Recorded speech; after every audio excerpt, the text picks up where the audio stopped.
La mise à jour des braquages. Pour une très grosse vidéo, je vais vous montrer tous les véhicules du DLC plus les prix. Et vous allez voir que franchement il y a des prix qui sont hallucinants. Et Rockstar a un peu abusé. On connaissait tous la ADR à 1 million de dollars. Là vous allez voir qu'il y a des prix qui sont encore plus chers que ça. Et je trouve que c'est un peu abusé. Donc là c'est parti, regardez derrière moi, j'ai mon garage qui est plein de nouveaux véhicules. Et donc je vais vous les montrer un par un. Donc on va faire le tour du véhicule. Je vais monter dessus ou à l'intérieur avec la vue à la première personne, pour que vous ayez aussi un aperçu du véhicule à l'intérieur et que vous sachiez quoi acheter par la suite.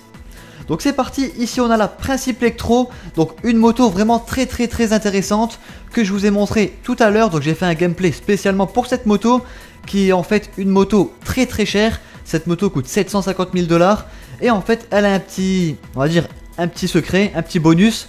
Elle a un petit boost en fait qui est vraiment très intéressant. Je vous invite à aller regarder l'ancien gameplay donc, que j'ai mis tout à l'heure pour en savoir plus.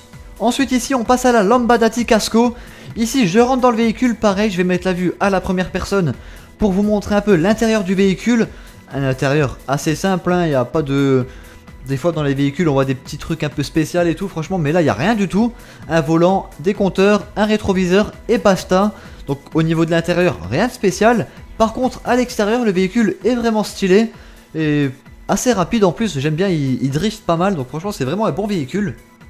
Ensuite ici à côté on va passer à la Karin Kuruma version blindée. Donc je l'ai custom, franchement regardez la version blindée comme ça, elle est magnifique. Pas toute noire comme ça, tout bizarre. Comme on avait pu voir dans le mode histoire, rappelez-vous il y avait un véhicule qui est disponible que en mode histoire. Et il était que en noir mat, je trouvais ça pas forcément beau. Celui-ci avec du couleur franchement et un peu de noir mat aussi, j'ai laissé du noir mat. Franchement je la trouve vraiment magnifique. Donc là pareil je vais vous mettre la vue à la première personne. Par contre là on ne verra pas grand chose. Avec toutes les protections qu'il y a sur les vitres et sur le pare-brise, vous allez voir que ça gêne énormément la visibilité. Pareil si jamais vous voulez vous amuser à rouler avec ce véhicule à la première personne, bonne chance pour garder votre véhicule en bon état. Donc là pareil on voit à l'arrière une banquette, des sièges baquets. On voit le compteur, le tableau de bord, rien de très intéressant. Ensuite on va passer à côté à sa petite sœur, donc la Karin Kuruma qui n'est pas blindée, donc la version civile on va dire, qui est aussi vraiment magnifique et qui coûte beaucoup moins cher. Donc pour ce qui est des prix, ne vous inquiétez pas, on verra tout ça en fin de vidéo. J'ai pu débloquer tous les véhicules, du coup j'ai tous les prix qui sont marqués. Et c'est pour ça que je vous ai dit en début de vidéo, il y a des prix qui sont vraiment abusés. Donc là pareil, regardez la vue à la première personne, le même intérieur, à part le siège baquet ce coup-ci qui est rouge. Et je trouve que ça fait un effet un peu plus course comme ça fait un peu plus stylé. Ensuite à côté, donc comme vous pouvez le voir ici à la première personne, à côté on a le van du gang Burrito. Donc c'est pareil, on avait vu ce véhicule avec l'hélice. Il est ici, je l'ai custom et franchement il est pas mal. Donc par contre c'est sûr que c'est pas un véhicule qui est vachement rapide, mais je pense que pour faire des missions de préparation pour les braquages ou des trucs comme ça, ce véhicule sera vraiment intéressant. Donc là je monte dans le véhicule, pareil, petite vue à la première personne. Et vous allez voir que ce véhicule, donc derrière, peut-être qu'on pourra mettre des personnes. Nous on n'a pas réussi, mais peut-être qu'en cas de mission, on pourra faire monter du monde derrière. Et donc devant il n'y a rien de spécial, hein. On voit le tableau de bord, le volant, la station de radio. J'aime bien à droite, regardez, on dirait il a démonté le... pour ceux que moi j'ai fait de la mécanique, donc on dirait il a démonté le panneau de porte, il n'y a plus rien, on voit que le métal. Il n'y a plus de plastique ou de moquette ou rien du tout, que le métal pur. Vraiment un van de gang quoi. Ensuite ici, je me suis couillé quand j'ai acheté les véhicules, j'ai mal regardé, j'ai acheté les deux mêmes. Donc celui-ci et son frère jumeau armé, je vous les ai présentés dans un gameplay à part, justement pour que vous puissiez en savoir plus un peu dessus. Et franchement c'est des véhicules qui sont vraiment stylés. Armé, là le tableau de bord, regardez il est déjà beaucoup plus intéressant. On voit un petit compteur à gauche, on voit le tableau de bord. Ici une radio, en haut on voit une CB. Franchement c'est... déjà un peu plus intéressant on va dire. Et pour le prix il y a intérêt. Donc ensuite ici à côté c'est le même, je vais pas vous le montrer, je l'ai même pas custom, faudra que je le remplace. Ici à côté on a une ADR, donc ça je pense que tout le monde la connaît. On va pas y faire attention. Ici on a le Guardian, donc celui-ci aussi est vraiment monstrueux, vraiment très imposant. Avec les gros pots d'échappement comme ça, les gros repose-pieds, les gros pneus, le gros capot, franchement il y aura vraiment moyen de faire de bons trucs avec. Donc c'est parti, pareil, je monte à l'intérieur et je me mets à la première personne. Et ici on peut voir déjà donc le compteur, il est digital, donc c'est pas un compteur avec une aiguille. Poste de radio, ici on voit un petit collier sur le rétroviseur. C'est ça que j'aime bien, c'est les intérieurs des voitures, c'est jamais les mêmes. Et c'est ça qui est vachement cool, de retrouver un peu des différences comme ça, de voir qu'ils sont cassés la tête à faire quelque chose et c'est vraiment stylé. Et ensuite ici on va passer donc au dernier véhicule qui m'a intéressé, on va dire, en tout cas pour les véhicules qui pouvaient rentrer dans mon garage.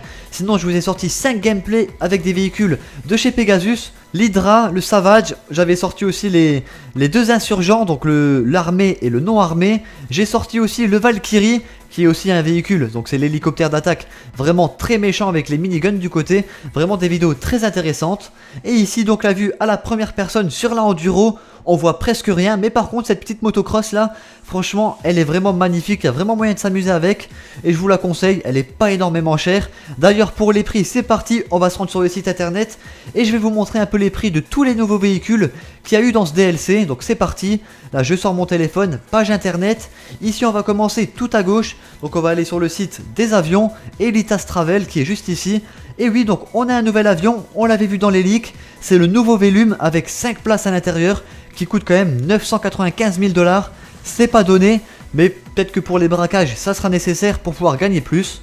Donc au niveau des avions c'est tout, pas d'autres nouveautés, on avait juste le Velume 5 places qui était annoncé et qui est arrivé. Donc ici on fait retour et on va passer au Legendary Motors. Donc là attention les yeux, c'est là que ça fait mal. Ici on peut voir la Casco qui coûte 680 000 $, ce qui est quand même assez cher. Le véhicule n'est pas non plus magnifique, c'est un véhicule qui est assez âgé. Il est cool mais je trouve que ça vaut pas ce prix là, c'est quand même assez cher, il est pas énormément rapide. Le seul point positif que je pourrais lui donner, c'est qu'on peut s'amuser à drifter avec dans les virages et tout. Le cul part assez rapidement et c'est assez sympa. Et là donc attention, c'est pour ça que je vous ai dit ça va piquer les yeux. Voici la Principe Electro qui coûte 750 000 $ pour une moto, c'est énorme. Rappelez-vous la Trust qu'on trouvait déjà qu'elle était pas mal chère à 75 000 $, à côté c'est des cacahuètes. Celle-ci coûte 750 000 $. Pareil, je vous ai fait une vidéo à côté parce qu'en fait cette moto a une particularité, elle dispose d'un système de récupération d'énergie cinétique. En fait dans le dernier trailer qu'on a pu voir des braquages, on pensait à de la nitro et en fait non, ce n'était pas de la nitro. C'est la particularité en fait de cette moto qui lui permet d'avoir un petit boost qui se recharge au fur et à mesure. Ensuite au niveau donc du Legendary Motors, pas d'autres nouveautés. C'est quand même pas mal, hein, ça, au niveau du portefeuille ça va faire mal d'acheter juste ces deux véhicules. Le Warstock on le verra par la suite, celui-là aussi va faire mal au portefeuille. Là on va donc au niveau des bateaux, on a un nouveau bateau, c'est le nouveau Dungey. Pareil, il avait été annoncé, il coûte 125 000 $, c'est pas énormément cher. Et celui-ci, ce qui est pas mal, c'est qu'on peut monter à 4 à l'intérieur. Donc pour les braquages, c'est pile poil le nombre qui est nécessaire, et je pense pas que ça soit fait au hasard. Donc en plus je l'ai déjà acheté, magnifique. Donc au niveau des bateaux, pas d'autres nouveautés. Après certaines personnes ont pensé au Kraken, non les mecs, le Kraken en fait était une nouveauté PS4. Donc si vous êtes passé sur PS4 juste avant la mise à jour des braquages, ce n'est pas une nouveauté des braquages. Ensuite ici sur le site des véhicules, on a énormément de nouveautés. Donc le Vapid Guardian, la Dinka Enduro qui coûte 48 000 $, donc c'est la cross que je vous ai dit que franchement qui était vraiment pas mal. Ici on a le D-Class Burrito de Gang, 65 000 $, qui c'est pas non plus énormément cher. Ici on a la Karin Kuruma blindée, 525 000 $, je trouve que c'est quand même assez cher. Ou alors il faut voir si le blindage est vraiment efficace. Ensuite ici on a la Kuruma. Ensuite ici on a la Karin Kuruma civile, 95 000 $, ce qui est un peu plus accessible. Et franchement elle est aussi belle que l'autre, c'est pour ça que je dis, faut vraiment voir si le blindage est efficace. Ensuite ici pas de nouveauté, on descend, on descend, on descend. Donc on descend, ici il y a de la nouveauté, le Canis Seminole, donc disponible dans la mise à jour des braquages. Il coûte 30 000 $, donc c'est pas énorme, on peut monter à 4. Et pour les braquages c'est ce qu'il faut, pareil pour le Bravado Rampo qui coûte 13 000 $. Ensuite ici on descend, pas de nouveauté. Ici on voit des nouveautés, regardez, ici on a l'Oslo Jackal, 4 places, 60 000 $. À côté on a la Ubermacht Oracle XS, 82 000 $ et 4 places. Donc si vous faites un peu attention, on peut voir que tous les véhicules de braquage qui nous donnent, il y a 4 places. Regardez pareil pour la Benefactor Shafter, 4 places. La Cheval Surge, 38 000 $, 4 places. C'est vraiment des véhicules qui sont faits pour les braquages. Là ensuite on descend, pas de nouveauté. Ici on voit un 4x4, 4 places, le Bravado Grizzly, 29 000 $, disponible dans la mise à jour des braquages. Et ici on a le Landstalker, 58 000 $, pareil, 4 places. Un 4x4 spécialement fait pour les braquages. Donc avec ça franchement on a assez de choix pour choisir quelque chose pour les braquages.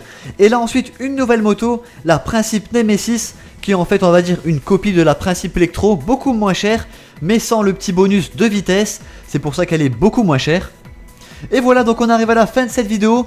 Vous connaissez tous les véhicules de cette mise à jour, vous connaissez tous les prix. C'est vrai qu'il y en a qui sont énormément chers. Et on n'a pas fini, regardez, on va encore aller chez Warstock. Et c'est là le plus hallucinant, donc c'est parti. Warstock, attention les yeux. Ici on voit le pick-up insurgent. Donc c'est le HVY insurgent qui est armé. On voit la mitrailleuse au niveau du toit. Je vous ai fait un gameplay sur ce véhicule. Et je l'ai accompagné donc du insurgent qui n'était pas armé. Et franchement c'est vraiment des beaux véhicules. Petit point positif, c'est que le insurgent qui n'est pas armé, on peut le mettre dans le garage. Comme je vous ai montré, c'était le véhicule qui était en or dans le garage, mais il coûte quand même 675 000 $. Et celui qui est armé coûte 1 350 000 $. Donc ils sont vraiment pas donnés. Ensuite ici à côté on a l'Hydra. Donc c'est sûr à côté tous les autres sont des cacahuètes. Celui-ci l'Hydra, ils ont abusé quand même. 3 millions de $, c'est pas donné. À mon avis, ceux qui ne font pas de glitch ou quoi vont galérer à économiser cette somme d'argent. Ou alors les braquages, on va devoir bien les tartiner. Ensuite je descends et ici on voit le Carine Technical qui est juste ici. Pick-up armé, 950 000 $. C'est pas donné. Un Carine rebelle avec une mitrailleuse à l'arrière.